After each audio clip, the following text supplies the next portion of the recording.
Hello guys, আসসালামু আলাইকুম রহমতুল্লাহি ওবরাকাতু। কেমন আছেন সবাই? আশা করি সবাই ভালো আছেন, সুস্থ আছেন, নিরাপদে আছেন। তো আপনারা যে যেখান থেকে আমার ভিডিও দেখতেছেন, দেশ বা দেশের বাইরে থেকে, আশা করি সবাই ভালো আছেন, সুস্থ আছেন, নিরাপদে আছেন। তো আপনাদের সুস্বাস্থ্য কামনা করে আজকে নতুন ভিডিওটি আরম্ভ করতেছি। তো আজকে যে বিষয় নিয়ে আলোচনা করবো সেটা হচ্ছে মরণবাণ। এই মরণবাণ কীভাবে কাজ করবেন, কীভাবে প্রয়োগ করবেন, কীভাবে কাজ করবে, A to Z সব কিছু আপনাদের বুঝাই দেবো হাতে কলমে। ভিডিও না টেনে পুরোটা দেখবেন, তাহলে বুঝতে সমস্যা হবে না। আর যদি ভিডিও টেনে দেখেন তাহলে বুঝতে সমস্যা হবে, কাজ করবেন, কাজের রেজাল্ট আসবে না। অতএব পুরো ভিডিও দেখুন, জানুন, শুনুন, বুঝুন, তারপরে ডিসাইড করুন কাজ করবেন কি করবেন না। তো ভিউয়ার্স, অনেক ভাই ও বন্ধুরা আছেন যারা যারা অতিষ্ঠ হয়ে গেছেন। সত্যিই আপনাকে অপমান অপদস্থ করতেছে, বিভিন্ন রকম সমস্যা ফেলতেছে, কথাবার্তা, টাকা পয়সা, জমি জমা থেকে শুরু করে সম্পর্ক নিয়ে ঝামেলা কিন্তু আমাদের দৈনন্দিন জীবনে নতুন করে মোড় নেয়।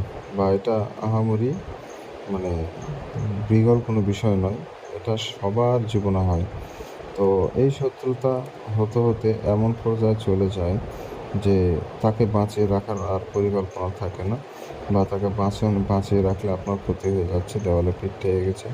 ঠিক এমন অবস্থায় এই বাণটি প্রয়োগ করতে পারবেন। এই বাণটি প্রয়োগ করলে শত্রু সারা জীবনের জন্য মারা যাবে। এই দুনিয়ার বুকে থাকবে না, সারা জিন্দেগির জন্য দুনিয়ার মায়া ত্যাগ করে সে ওপারে চলে যাবে। তো এই বাণটা প্রয়োগ কীভাবে করবেন সেটা আমি বলে দিব। এটা যে কেউ করতে পারবেন, যে কোনো মানুষ করতে পারবেন, যে কোনো শত্রুর উপর প্রয়োগ করতে পারবেন।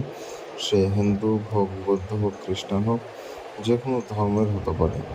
এটা ধর্ম বর্ণ নির্বিশেষে আপনি কাজটি প্রয়োগ করতে পারবেন সবার উপরে। তো বন্ধুগণ,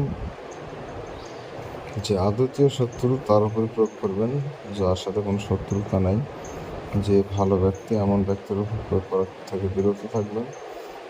তো যে আপনার ক্ষতি করে এমন ব্যক্তির উপরই প্রয়োগ করবেন, এতে করে কাজ হবে। ভালো মানুষের উপর প্রয়োগ করলে কাজ নাও হতে পারে।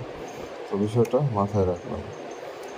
তো আপনারা যারা আমার চ্যানেলে নতুন, প্রথমবারের মতো আমার ভিডিও দেখতেছেন, চ্যানেলটি সাবস্ক্রাইব করে পাশে থাকা বেল আইকনে ক্লিক দিয়ে নোটিফিকেশন অন করবেন। এতে করে পরবর্তী সব নতুন নতুন ভিডিওগুলো দেখতে পারবেন সবার আগে। তো বন্ধুগণ, যেটা বলছিলাম যে এই বাণটা প্রয়োগ করা মাত্র এই নকশার পিছনে যে জিনটা রয়েছে, ওই জিন সাথে সাথে শত্রুর কাছে চলে যাবে এবং শত্রুকে মেরে ফেলবে, এবং জিন আপনার কাছে ফেরত চলে আসবে। তো এটা এইভাবে মূলত কাজটা হয়ে থাকে। তো সঠিক নিয়মে যদি কাজটা প্রয়োগ না করেন, তাহলে ওই যে জিন রয়েছে নকশার পিছনে, সেই জিনটা বিভ্রান্তির মধ্যে পড়ে যাবে এবং কাজটা হবে না। তো এগুলো জিন জাতির মাধ্যমে কাজ হয়ে থাকে। তো অনেকে জানেন না, তাদের জানানোর জন্য বলে দিলাম। তো বন্ধুগণ, শত্রু, অনেকে প্রশ্ন করেন শত্রু আমার বাসা থেকে অনেক দূরে থাকে বা বিদেশে থাকে শত্রু, সেক্ষেত্রে কাজ হবে কি হবে না। তো সেসব ভাই ও বন্ধুদের প্রশ্নের উত্তরে আমি বলবো, শত্রু দুনিয়ার শেষ প্রান্তে থাক না কেন, ওটা আপনার দেখার বিষয় নয়। আপনার একটাই কাজ, সেটা হচ্ছে সঠিকভাবে কাজটা প্রয়োগ করা। শত্রু যেখানে যে অবস্থায় থাক না কেন ওখানে মরে পড়ে থাকবে। আশা করি বুঝতে পেরেছেন। এই কাজটি করতে গেলে যেটা করবেন, সর্বপ্রথম একটা সাদা কাগজ নেবেন। সাদা কাগজের উপরে লাল কালি অথবা জাফরান কালি দিয়ে মূলত সম্পূর্ণ নকশাটা আপনাকে লিখে ফেলতে হবে। লাল কালি অথবা জাফরান কালি দিয়ে সম্পূর্ণ নকশাটা আপনাকে লিখতে হবে। আপনি কালো কালি বা নীল কালি যদি ব্যবহার করেন, তাহলে নকশা কাজ করবে না। আপনাকে অবশ্যই সাদা কাগজের উপরে লাল অথবা জাফরান কালি দিয়ে সম্পূর্ণ নকশাটা লিখে ফেলতে হবে। তো যাই হোক বন্ধুগণ, যেটা বলছিলাম যে আপনি যখন নকশা লিখবেন, একটা স্কেল ব্যবহার করবেন। স্কেল ব্যবহার করে সুন্দর করে দাগ টেনে, কষে টেনে নকশাটা লিখে ফেলবেন। কোনো রকম তাড়া দেখা, 19-20 করবেন না। আর নিজে পাক পবিত্র থাকবেন। যে জায়গা বসে নকশা লিখবেন, জায়গাটা যেন পাক পবিত্র হয়। তো কোনো রকম যে নিয়ম বলছি, একটু ব্যতিক্রম করার চেষ্টা করবেন না, তাহলে কিন্তু কাজ হবে না। একটু নিয়ম 19-20 যদি করেন, নকশা কাজ করবে না। যা নিয়ম বলে দিচ্ছি, এই নিয়মের বাইরে কোনো নিয়ম নাই। তো যেটা বলবো ওটাই করবেন, আর বাইরে পণ্ডিতি করার চেষ্টা করবেন না, এতে করে আপনার ক্ষতি হয়ে যাবে।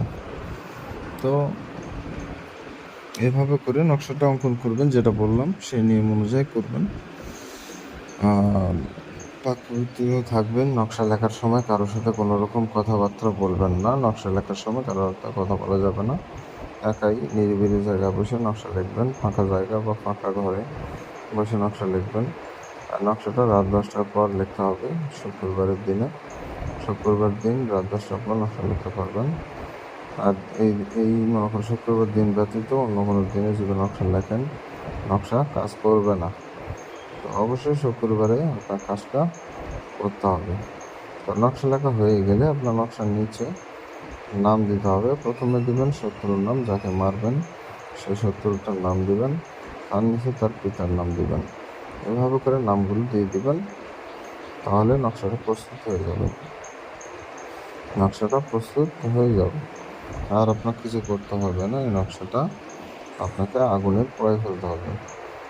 মোমবাতির আগুনে পোড়াই ফেলবেন। মোমবাতি কিনে আনবেন, এনে আগুনে পোড়াই দেবেন নকশাটা, তাহলেই হয়ে যাবে। এটা 24 ঘন্টার মধ্যে রেজাল্ট পেয়ে যাবেন। মাত্র 24টা ঘন্টা অপেক্ষা করবেন এবং খোঁজখবর নেবেন। 24 ঘন্টার মধ্যে শত্রু আস্তে আস্তে অসুস্থ হয়ে যাবে এবং 24 ঘন্টা পূর্ণ হওয়া মাত্র শত্রু মারা যাবে। 24 ঘন্টার 1 সেকেন্ড বেশি সময় লাগবে না। তা আশা করি বুঝতে পেরেছেন। অনুমতি ছাড়া কাজ করলে কাজ হয় না। অনেক মানুষ আছেন যারা হাজার হাজার কাজ করেছেন অনুমতি ছাড়া। তো অনুমতি ছাড়া কাজ করলে ভাই রেজাল্ট পাবেন না। কোনোগুলোতে রেজাল্ট পাবেন, কোনোগুলোতে পাবেন না।